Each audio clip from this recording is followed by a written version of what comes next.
Hello, good day everyone. This is the Maritime Aviator speaking. So for security purposes, I will be changing my code name now from Snail from my previous previous code name that I used on my previous ship. It will now be changed today as the Furry Archivist. So anyway, this will be the Maritime Aviator Vlog Journal Session 0097, and for security purposes, I will not be using my I will not be speaking in English. I will be using the language I used on my local tongue, which is Tagalog, since I'm Filipino. So anyway, let's begin.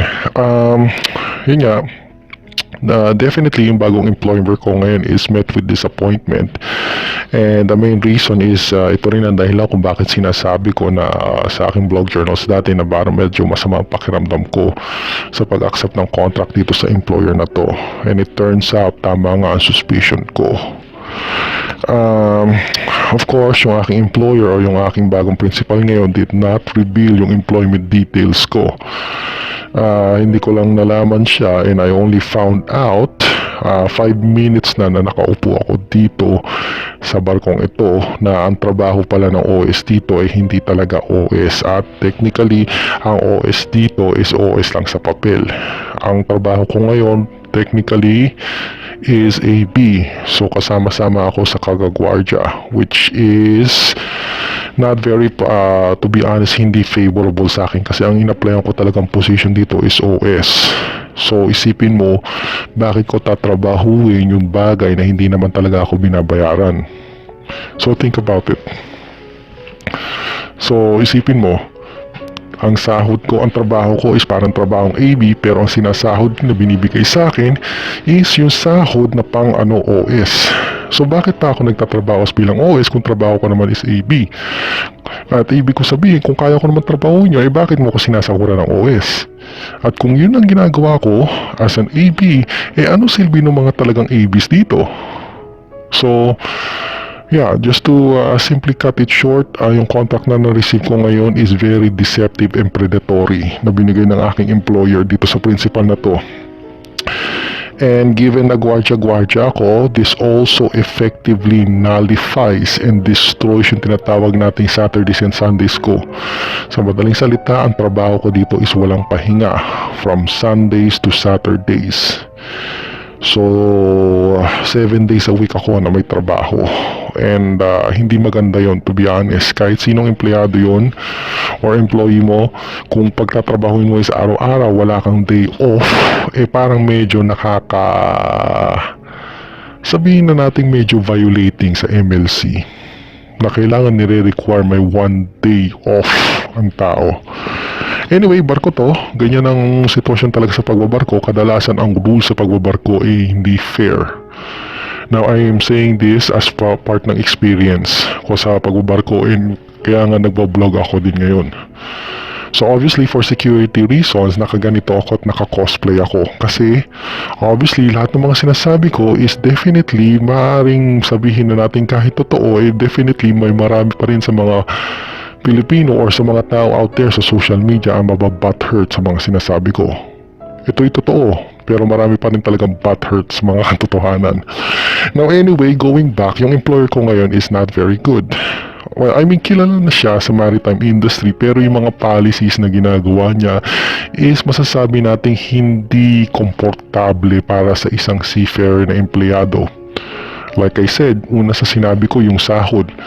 Biro mo, OS ako, trabaho ng AB. Now, bakit ko tatrabahuin yung trabaho na designated ng AB kung hindi naman ako compensated? Yung sahod pa lang, number 1, job function, number 2. And number 3, yung rest days ko, given nagtatrabaho ko as bilang AB, wala akong rest days, 0%. So, definitely magtatrabaho ko nito from Sundays to Saturdays. So napakabigat ng environment ko. Biro mo, dumating ako dito March 7 and March 11 na ngayon. So merong 8, 9, 10, 11, 12 or 4 days pa lang ako nasa barko, pero hindi na maganda yung nakikita ko. And frankly, since gwardya ako, ang gwardya ko is 12 to 12 to 4. Since gwardya ako, ang schedule ko 12 to 4. Officially, Pero unofficially, kung titignan mo, ang trabaho ko is 11 to 5. So, sa madaling salita, 6 hours off ng work, 6 hours on ng work. Yung 6 hours ng off work na yon, medyo bawas pa yun kasi may mga instances pa na kailangan kong gawin na hindi kasama sa regular working hours. Like for example, yung cleaning area ko. Yung cleaning area ko, kailangan araw-araw ko siyang lilinisin. So isipin mo 6 hours rest mo na yun, buti sana kung maliit na area yun, na isang buong floor yun nitong ng barkong ito. So aabutin ako halos ng 1 oras dun. So yung 6 hours na yun, shave off na yun, 5 hours na. Now another thing, kaya pa na shave off kasi sa isa-is yung mga kasama ko dito na AD magugulang. Yung tipo na gusto nila maaga akong darating bago sa time ko. And at the same time, like halimbawa 12 o'clock ang due date talaga ng time ko, gusto nila 11:45, 11:40 nakapwesto na ako doon sa kanila para palitan sila at magre-relyebo. Pero kung darating ang panahon na, kung darating naman ang sitwasyon na ako na yung as in alas 4 na, hindi sila dumarating ng 15 minutes earlier din. Reverse psychology, dumadating pa sila 4:05, 5 minutes late. So isipin mo ganong kagulang yung mga kasama ko ngayon. So I'm not very happy about it. Hindi maganda working environment. At saka number 1, gusto ko ring sabihin na hindi maganda yung aking working environment dito. There is no such thing as freedom. Isipin mo yung buong camera, yung buong barko ko ngayon is littered with mga security cameras. Now yung security cameras na to sa barko, hindi ito designated as anti-piracy or designated for security. It is designated para i-monitor kami mga kung nagtatrabaho kami or not. So biro mo, wala kang kalayaan na magtrabaho at kailangan pag within a click of a button, tinitignan ka talaga at disusi ka kung ano yung ginagawa mo. So that's not very good to be honest kasi I don't know, parang silang walang tiwala sa crew. So isipin mo, para silang walang tiwala sa akin, kailangan nila akong i-monitor ng camera. Anyway, ganun talaga naman sa seaman. Hindi naman iniisip dito yung tiwala, iniisip nila dito. Pero pangit yun, pangit na impression yun na wala kang tiwala sa sarili mong crew at madamot sila. Now another thing is yung internet. Walang function yung internet nila dito. Well, makaka-internet ako, yes, pero may mga maraming blocking sites na ginagawa sila and sobrang advanced ng blocking nila kahit yung VPN connection ay hindi gumagana. So maganda siya, oo, fine, pero ang nakakasama doon is kung naka-on naman yung mga sites nila, blocking nila at yung VPN blocker nila, ibig sabihin hindi ako makagawa ng mobile banking. Now ang mobile banking para sa akin is very essential yan, especially lalo na kung may mga emergency sa bahay na kailangan ko magpadala within a click of a button halfway around the planet. So isipin mo, right now nasa Denmark ako. Halimbawa mangailangan yung mga kamag-anak ko sa Pilipinas dahil emergency, surgery or something like that. Kailangan ko lang i-click dito sa tablet ko para mag-transfer ng money. Ngayon, since naka-block itong site dito at hindi inaalaw yung VPN at hindi rin ako maka-mobile banking, kahit magpadala ako ng hindi makakarating kasi may blocker sila. That is a very bad thing, to be honest. And I don't like it sa aking employer na may ganon. Rights ko yun, hindi ako reklamador. Well, actually, nagre-reklamo ko, pero lahat ng tao may karapatang magreklamo, lalo na kung reklamo natin ay valid. So, to be specific, ang nangyayari ngayon sa akin, sa sitwasyon ko ngayon, is yung parang insidente na nangyari sa UPL Shell na nagtrabaho ko noong several years ago na it turned out to be a disaster. Now, ito nangyari dito ngayon sa employer ko, nangyayari uli. As much as gusto kong iwasan, pero ito na naman na nangyayari. Anyway, mabalik na ako sa aking vlog journal. Sorry, napahaba ang introduction ko. Now, gusto ko lang sabihin na yung job description sa akin was not revealed until 5 to 10 minutes na ako nasa barko. And to my dismay, isang pinirmahan kong kontrata, pero ang ginagawa kong job function ngayon is an AB. So basically, mga AB ko is bukod na sa mga is magugulang na, ewan ko, magulang yung mga kasama ko ngayon So I'm not happy about that. Now, and to be honest, yung contract na pinirmahan ko, kung titignan mo, is very deceptive at predatory in nature. Kasi isipin mo nga, yung job ratings ko is ganon. Yun ang pinirmahan ko na kontrata, and then hindi naman pala ako kino-compensate para sa trabaho na dapat may function talaga nagagawa ng ganon. So isipin mo, kahit sino hindi mo magugustuhan yan. Kahit ikaw, kahit sino sa mga nanonood nito, kung ikaw pumirma ka sa isang kontrata, yun yung silbi ng kontrata. Yung kung ano lang yung naka-states mo doon. Anyway, just to say is, yun ang silbi kaya tayo mayroong mga kontrata sa OFW. Kasi yung kontrata na yun specifically states yung job description mo na din. Bakit mo pa kung bakit mo ako ipupulaw sa isang posisyon na gano'n kung hindi naman pala susundin ng kontrata, di ba? Ang trabaho ko is OS. That's it. Bakit ko gagawin ang trabaho ng AB? So anyway, gwardiya ko, wala akong choice at magtitimo na naman ako. Now, some people might find it pero para sa akin, ang pinirmahan kong kontrata is OS, which is specifically states na deck maintenance yun. Hindi siya supposedly kailangan na magwardya. Sorry, may radyo, baka marinig ako. Kaya I have to tone my voice na at good thing meron akong ganito. So, obviously, kahit magsalita ako ng very like, kahit pa paano at least, anyway, nakalak din naman ang pinto eh. So, anyway, ano pa ba sasabihin ko? Also, ito rin masasabi ko, hindi komportable na sa sitwasyon ko ngayon kasi marami nga security camera. So, just to announce it early, there is, from this point on, wala akong garantiya na makakapag-vlog ako regarding sa Kubyata given na masyadong mahigpit ang security ngayon dito sa barko. The moment na lumabas ako ng kabina ko, may mga securities na nakamantay. Pag natatrabaho ako doon sa Kubyata, may mga security cameras din, which is hindi naman ginagamit for security, kundi ginagamit to monitor people around. And that's not good kasi nakamonitor, wala kang sabihin natin walang kalayaan yung employer mo o yung employee mo. Na kahit anong ganda ng offer mo na maganda ang gamit, ganun ka-modern yung barko, hindi or gaya kaganda pagkain, hindi malalasahan yan ng crew mo kung wala silang kalayaan. So, yun, napaka-damot at napaka-restrictive nitong aking employee ngayon or aking employer ngayon. Anyway, nakakadismaya lang kasi umiiwas ako sa ganito na mala UPL shell ang policy pero I ended up as well na yun ang aking tinatrabaho ngayon na employee. So for now, wala akong choice. Kailangan kong tapusin ang aking kontrata for 6 months. Kahit maglupasay pa ako dyan sa kabina to or sa gangway doon, hindi na ako makakalabas dito hanggang hindi ko natatapos ang 6 months. So basically, trap ako dito. And frankly, yan ang pangit sa isang maritime kasi trap ako dito sa isang agency na to or trap ako sa contract na to, nakalock. So basically, I am really at the mercy right now.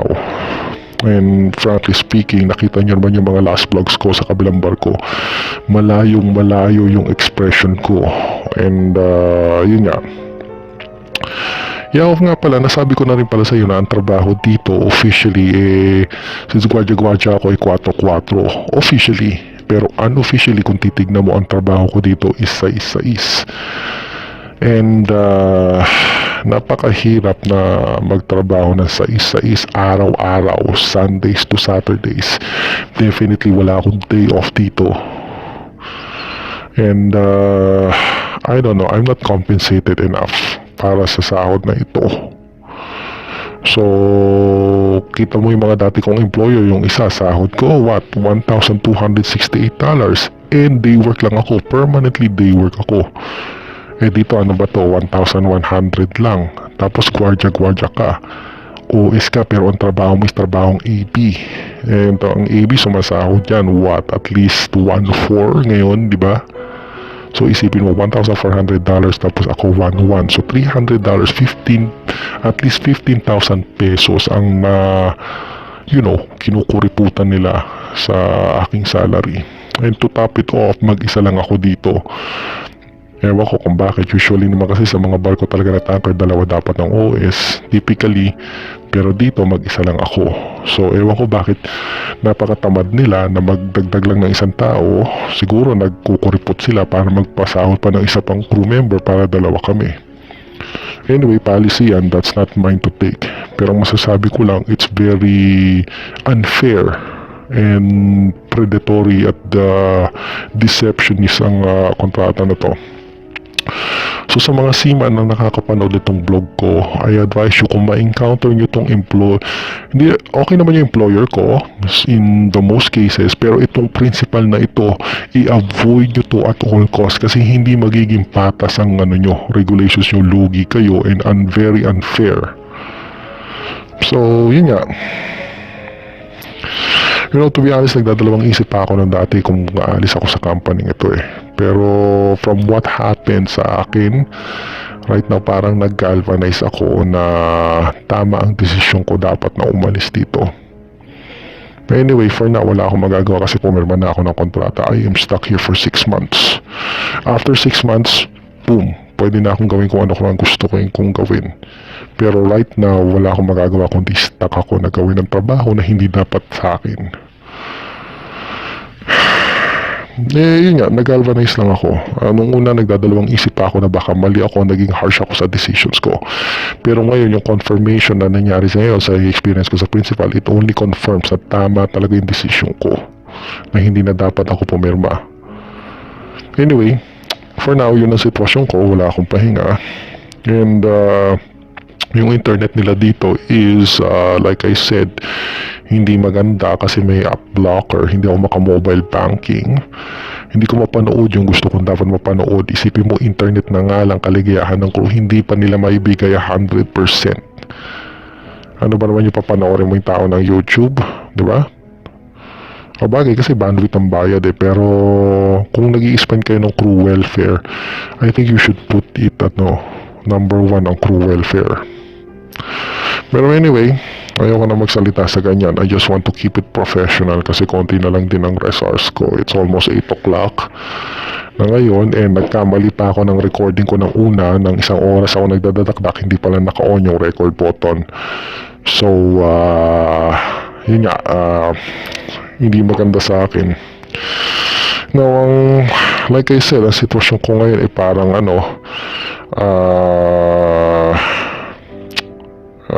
sabihin na natin napaka-degrading. So anyway, ito ang bottom line. I-avoid nyo itong principal na to at all cost kasi internet not very good. No mobile banking. Pangatlo, walang bond store. Now bond store is very important. Lalo na kung alam mo na, kasi isipin mo walang tindahan sa barko o walang sari-sari store. I mean, yung pinaka-simple bagay na bigyan mo lang ng kaligayahan yung crew mo, like bigyan mo sila ng soft drink or chocolate, hindi pa nito maibigay itong principal na to. Considering kilala itong principal na ito. Anyway, kagaya nga na sinabi ko, well, kung gusto nila pagpatuloy at mag-employ sa ganitong principal, then more power sa mga seaman na ganon. Pero ako, I will not jeopardize yung mental ko. Yung sabihin na nating, hindi mental, pero yung rigors na aabutin ko at konsumisyon ko for the next 6 months. So, yun nga. Hindi ako favor sa aking ngayon employee ko.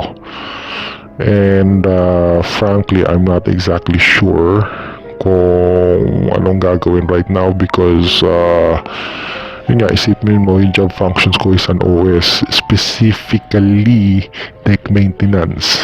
Ngayon nasa gwardiya ako. Obviously, I will make a lot of mistakes sa situation ko. Siguro hindi lang nila ako malait ng mga kasama ko ng 100% kasi nalaman nila na matagal na rin din ako nagbabarko. So hindi nila ako basta-basta mapagpitawan ng salita, which is good in some extent. So yun, stuck ako ngayon dito. So ang gagawin ko na lang muna ngayon is mag-edit ng mga videos, although walang guarantee na makaka-videos ako given sa security nitong barkong ito. So, yun nga, sabihin natin kahit kompleto sila at equipment at ayos yung trabaho nila, ayos yung mga gamit nila, maganda lang sila sa gamit. Pero kung titignan mo, walang kalayaan ng crew. Kahit anong dami na pagkain mo, hindi mo malalasahan yung kung walang kalayaan ng crew or madamot sila sa nila. Ewan ko, pero bagay, gano'n naman talaga sa seaman, industry standard yan, hindi naman sinasabi kung ano yung welfare ng crew. Sinasabi dito kung ano yung nami-meet ng mga target numbers ng ating principal. Which is kinda, alam mo na, nakaka-disappoint kasi